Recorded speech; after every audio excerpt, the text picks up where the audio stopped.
Welcome to May. It's May Day.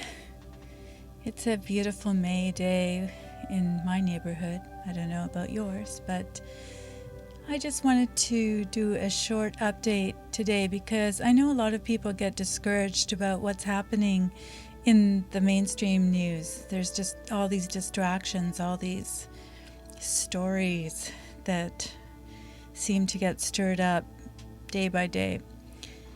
I haven't looked at today's news too much, but I did notice that there is some sort of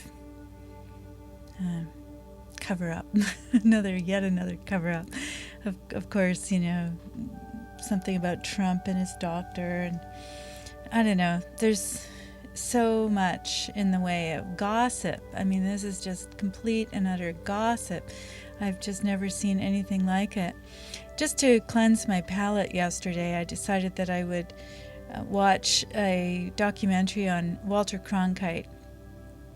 Now, I know that the media has been owned though these many decades, and I'm sure that Cronkite was amongst many others that were bought and sold in many ways. But what I liked about this documentary, it was about the day that Kennedy died, and I didn't like that part, but it was really fascinating to watch this crew of professionals that were actually concerned about getting the news out to people and getting it out properly. And if I can find it again, I'll go through my history and take a look and see if I can find the link, and I'll put it under the next stream because I think it's a really, really good thing to go back and take a look at some of these things. A lot of us weren't alive at that time, and we don't even remember what good journalism is. Anyway, today I'm going to share with you a letter that you may not have seen, and who knows, you may have seen it, and I do hope that you have. I just want to mention that May is Serco Awareness Month, and it's been designated that by American Intelligence Media. For those of you that don't follow Betsy and Thomas, I recommend that you do. But the other thing that they've been asking us to do as independent journalists and reporters is to take the information that they create and put it out to other people, to do our own research as well. And that's something that I've been doing today. I've been looking at some of the links that have been available on Conservative Treehouse, for instance, another great source of information if you want to follow some really good reporters reporting. The Sundance at Conservative Treehouse is very, very good and has the facts straight. So if you want to have an alternative, I suggest you come here, and I'm trying to synthesize everything for you. I'm trying to really make this a source of news that you can rely on. And what I do is I take my sources from a variety of different places and bring them to you. So I'm going to just show you this letter from today, dated May 1st, 2018. As you'll see, it's from the House of Representatives, Committee on the Judiciary. I'm going to read some of it. I'm going to let you read the rest of it. The actual letter is in the description, and what I've asked you to do is to download it and to share it, because that's the only way that these things are going to get seen by people who really don't believe that the Clinton Foundation is going to come to justice. So this is to Attorney General Sessions, Jeff Sessions, who I'm sure has been working in the background. I'm not going by Q or anybody else because, frankly, I think that Q is a limited hangout, and it's great that people are getting to know that the world is not as it seems, but I think it's really, really important that we not just rely on things like Q, to get behind certain things. Those are collection agencies, as Dr. Judy and I have talked about on the weekends, on Saturdays when we've discussed what that looks like. the whole psyop of limited hangouts and places where folks gather together to distract you from what's really going on. And the only real way to overcome that is to read first-hand documents yourself. And I'm going to try to bring as much as I can to you, particularly over this month of May, as we get into seeing how America's been co-opted. The war, the war of independence, the idea of independence, it never ended. The British still rule, and there's so much evidence of that, and it's a sad fact. But even the people, the founders of the nation, were co-opted, and a lot of them were not the people that they say that we think that they are. Having said that, I'm going to go back to this letter. It says, following the release by the Department of Justice's Office of the Inspector General's report, a report of investigation of certain allegations relating to former FBI Deputy Director Andrew McCabe, I have serious concerns that the department, during the Obama administration, attempted to, hear this, obstruct justice by attempting to inappropriately terminate an FBI investigation on who? The Clinton Foundation. This came out today, folks. Under the facts laid out by the DOJ Inspector General, IG, it is shocking to hear that the Obama Department of Justice may have allowed politics to dictate what cases should or should not be pursued. The report states that Mr. McCabe received a phone call from the Principal Associate Deputy Attorney General, PADAG, of the Department of Justice. As you know, the PADAG is top staff person in the office of the Deputy Attorney General, who, quote, advises the Deputy Attorney General on all major investigations and policy matters, unquote. And there are references at the bottom. I really advise you to download this, folks. Get a hold of it and read it for yourself.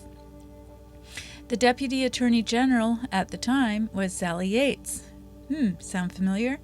It is unclear, based on the IG's report, who was serving as PADAG, but indications are that former PADAG Matthew Axelrod was serving in the position at the time. During the aforementioned phone call, the IG report recounts that the PADAG called Mr. McCabe and, quote, expressed concerns about FBI agents taking overt steps in the CF Clinton Foundation investigation during the presidential campaign, unquote. So then they mention that there's a Wall Street Journal which detailed a senior Justice Department official called Mr. McCabe to voice his displeasure at finding that New York's FBI agents were still openly pursuing the Clinton Foundation probe during the election season. So you can see where this was going back and forth. So then we go on to the next page. I think. Let's see. We should. Oh, okay. There we go. Oh, I like this one too. It's the Justice Department official was very pissed off, according to one person close to McCabe, and pressed him to explain why the FBI was still chasing a matter the department considered dormant. So now, why would they consider it dormant? Because Comey comes out and says that there is no intent. Well, we've seen Comey, and we've seen him in action lately, and if we start to put all the pieces together, we begin to understand that this was a huge cover-up. This is huge. And I think history is going to prove exactly how huge it is, and it's going to intersect with the information that's going to come out about Serco.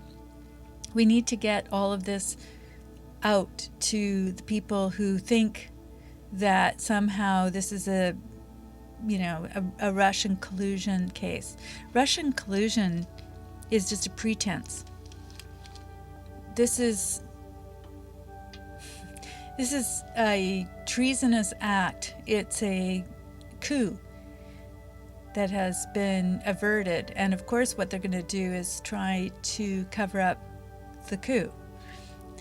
And for those of you that may not know, there was a attempted coup in I believe it was 1933, but it could have been 34. And it was only because Smedley Butler came forward and said that he had been used by these, basically the same people, to try to overthrow the government, that didn't take place. And it's interesting because I feel like God intervenes on so many occasions. Just there must be a lot of people praying in these circumstances, because there's so many times when we're really, really close to being taken over by basically people who are treasonous. They're trying to create a fascist state, and anything that they project as being the case is exactly what they're trying to do, calling people fascists and Nazis and all the rest. It's interesting to watch, because you pretty much know what the agenda is. So I'm really hoping that this letter is going to be the beginning of a new phase in this investigation. The IG report was just addressing the McCabe situation. There's going to be more coming out. For those that have not seen the texts that have been released, there's supposed to be 50,000 of them released. I think they released a few hundred of them, but they're already damning. You can see what was happening behind the scenes. These are really evil things that are taking place with these letter agencies, and particularly with the CIA. And I have no doubt that that was exactly why Kennedy was taken out, because he was going to smash the CIA into 1,000 pieces. How about 1,000,000 pieces? So I have a feeling that the unraveling is coming here, although you can see that this is to do with the FBI. But they're all in cahoots. I mean, the FBI and the CIA and the DOJ and all these letter agencies. And that's where Serco comes in, and that's where the SES comes in, which you take out the E, you've got the SS. That was a continuation of a lot of the things that were going on in Germany. The SES is the Senior Executive Services, and these people belong to that organization. So they're really not government employees. They are SES members. Again, take out the E and they're SS members. And the tactics are so close to what was going on in Hitler's Germany. And if you have any doubts about this, we really need to share this information from first-hand sources. So that's why I'm sharing this letter and making this the focus of a report that I'm bringing to you as a journalist, because I want to share the investigations that I'm doing so that you can come along that road with me and get a chance to see how this works. So it's not just a matter of sitting back and listening to this information. Again, I think about Walter Cronkite and the way that everybody was working together in that newsroom. That's what we need. I'm just an independent person. I'm one person, but I have a background that allows me to see this information and connect the dots, and I want to reveal it for what it is, because if we don't do that, if we don't come up against the forces that are trying to bring things down, we're going to have another 9/11. We're going to have another just false flags to distract us from the reality. And whether it's Stormy Daniels or the doctor or the lawyer or anybody else who is surrounding Trump, the man is never going to be left alone until the truth comes out. You can see that the guilty speak loudest. The more that people are finding these facts in the background, like Bob Goodlatte, I'm sorry, the more that these letters come out, the more you'll see total fakeness. It's unbelievable to me how people can buy into this crap. But let's all just put on our journalist hats and try to get this out to as many people as we can. I'm serious. I think this is the only way that we're going to be able to do it. Now, American intelligence media has asked all of us to really focus on the SES and Serco situation this month, to really teach the audience, to really engage the audience that we have in becoming involved. And I take that to heart, and I thank them for the information that they provide. And now I'm providing the information that I find, as I said. So this letter has a lot in it, and I would really like you to look at it closely. I think it's really important to see that the Obama administration is mentioned a couple of times. And then the Clinton Foundation is the focus, really, of this letter. So the accusation is that there was pressure put on the FBI by the U.S. government in the Obama administration to put a stop to the Clinton Foundation investigation. So here's the call to action. While I believe this is another reason you should name a special counsel to investigate these matters, at a minimum, the allegations deserve further scrutiny to determine whether the FBI was hampered in any way by top officials in the Department of Justice, top officials of the FBI itself, or senior officials of the Obama administration. Please confirm that the DOJ will take immediate steps to investigate this matter and hold any wrongdoers accountable. I love that sentence.